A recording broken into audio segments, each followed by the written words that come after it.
Hey, what's up everybody? This is Michael from ClubLexus.com. Today we are in the mountains outside of Santa Barbara, California, and we are here to check out the all-new 2023 Lexus RX. This is the Lexus RX media launch event, and as I'm recording this, we're currently under embargo until September 9th on all of our opinions and driving impressions and so forth. So what this video is going to be is actually just a walk around of all the different trim levels, powertrain levels, and models. So from the 350 to the 350h, the 450h Plus, and the 500h F Sport Performance. We're going to walk around and tour all of those and give you the specs that were previously announced, horsepower numbers and so forth that were announced when the vehicle itself was announced. But here's all the different models. Let's go check them out. What we've got here, this is an RX 350. This is more of a base model. This is the RX 350 that is more premium. Over here we've got the RX 350h, which also has the standard grille. Actually, right over there, there's the 450h Plus plug-in hybrid. We don't have any specs on that one yet, but we can walk around it. In here, we've got the hot rod of the bunch, the RX 500h F Sport Performance. And then over there, we've also got some 350 F Sport handling packages to check out. So let's go ahead here and start with the base. And so what you're gonna get with the 350 is the 2.4 liter turbocharged engine with an 8-speed automatic transmission, making 275 horsepower and 317 foot-pounds of torque. They're saying in all-wheel drive configuration, this can do 0 to 60 in about 7.2 seconds. So as you can see, there's the badge here. This is the all-wheel drive configuration. You can also get this one in front-wheel drive. You got that lovely Lexus Pearl White. Oh wait, sorry, I'm not allowed to share my opinions. We've also got your gas cap over here, which is gonna be important because there's here, checking out the base. Got kind of the faux leather seating. This one has an optional moonroof right in here. Here is the genuine layout for the whole RX. You've got these sweeping lines going this way, and this one here, let me see if I can power it up. This one has the smaller version of the Lexus, the new Lexus infotainment system. Let's see if it'll power up here so you can see the size. And then the premium models and the higher trim models end up having the full larger screen that takes up everything. So similar functionality, just a smaller screen. Sorry for the flicker, I'll move away from that. Here you guys can see that here in the base model, you also get physical tactile buttons in these areas to kind of work on your cruise control settings and your different modes and, you know, selecting different things, volume, speech to text, phone. And in the other ones, you'll see it has the capacitive touch screens right here that work with the head-up display and the higher trim models like we saw in the NX. So again, a lot of this technology carries over from the NX, but is just being reimagined here in the new RX. So checking out the back here. And so this is a more base model, one of the more affordable versions. We don't have pricing yet as I'm recording this, but it does have these roof racks, which again, I'm not allowed to give my opinions on them, but if you like roof racks, this one has the roof racks. All right, moving over here, this is a more premium version of the same powertrain in this new kind of bronze copper color that looks very sparkly in the sunlight. All right, coming in here, a little bit upgraded of a steering wheel. As you can see, you've got the buttons that don't have any markings and they work with the head-up display, and you basically, they have multiple functions. You press this button to switch between the different functions and to navigate, or you can illuminate them just kind of by touching this lightly. And then they do have a nice tactile feel as well. All right, starting up the power here, you can see the difference in the screen. Wireless Apple CarPlay, wireless Android Auto. So a big upgrade over previous generation Lexus infotainment systems, which used to have the various pads and touch pads and so forth like that. So you can see here that the screen takes up everything, even going around the knobs for your temperature control. If you'd like to see a more in-depth video about the Lexus infotainment system, we've covered it before, and you can see it, I think it's on our NX review. I did a deep dive kind of going through everything, but it's a pretty neat system. You basically just kind of go up and down here. You get your CarPlay, your navigation, radio, phone, vehicle settings. Now, one thing to note is that for driving modes, for ones that have the adaptive suspension, you have to go into the vehicle settings to get the driving modes, or you can press these 6 dots here to bring up your driving modes. There's no physical knob or button for that. Yes, not allowed to give my opinion, but from a physical standpoint, they have a good bit of bolstering here, but they're not quite as supportive as the F Sport seats, which we've seen in lots of different Lexus models, which we'll get to in just a sec.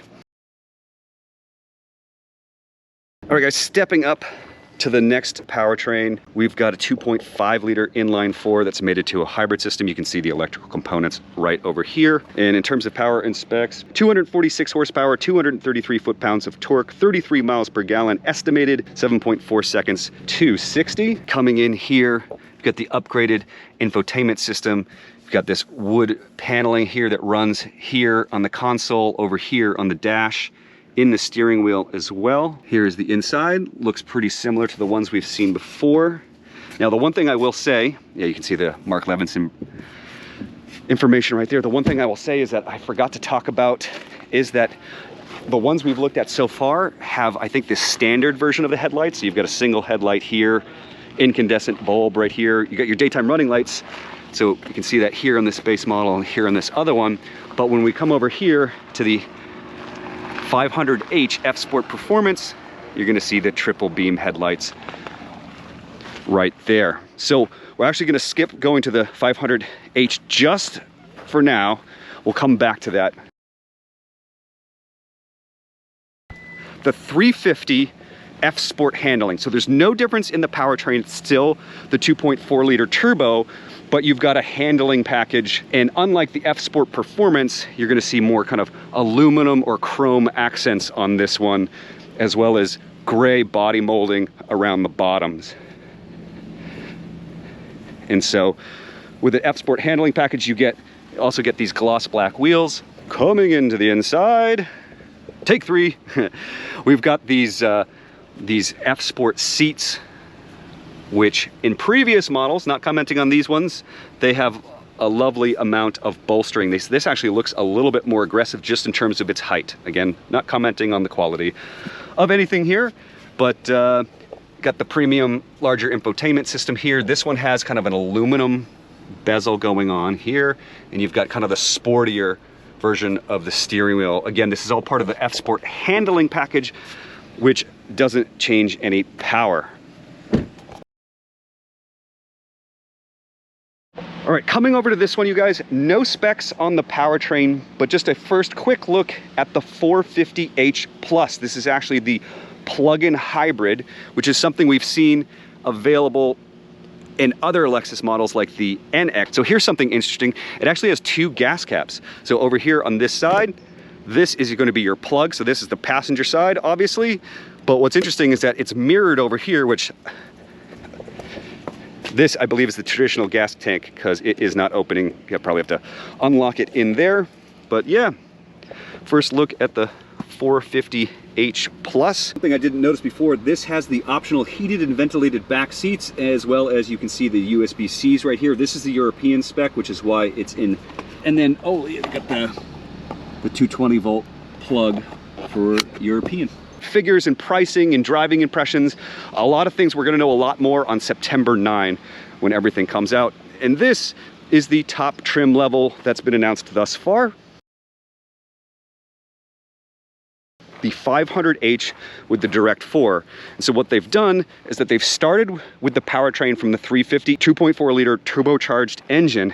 And what they've done is in the back here, this is a Direct 4 E-axle. So this is an electric motor in the back. There's no drive shaft or anything connecting the front and back powertrains. This operates independently. And what you end up with is 367 horsepower and 406 foot-pounds of torque with a sub 6 second 0 to 60 time. Let's go ahead, check this out. Again, you've got the triple beam headlights right over there like we talked about.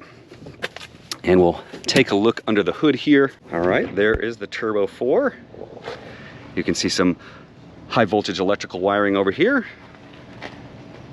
And so the biggest way to tell the difference between an F Sport handling 350H and this F Sport Performance, because they have similar grills, but you're going to notice that all the trim is either a gloss black, the wheels are a matte black, they've got Michelin Pilot Sport 4 SUV tires, so they're summer tires, performance tires, and then all the trim here is black, and then the lower trim that's gray on the 350 F Sport handling is body colored here. So it's a little bit more aggressive and a little bit more sleeker as a design choice. And On the inside, it's gonna look very similar to that 350 F Sport handling.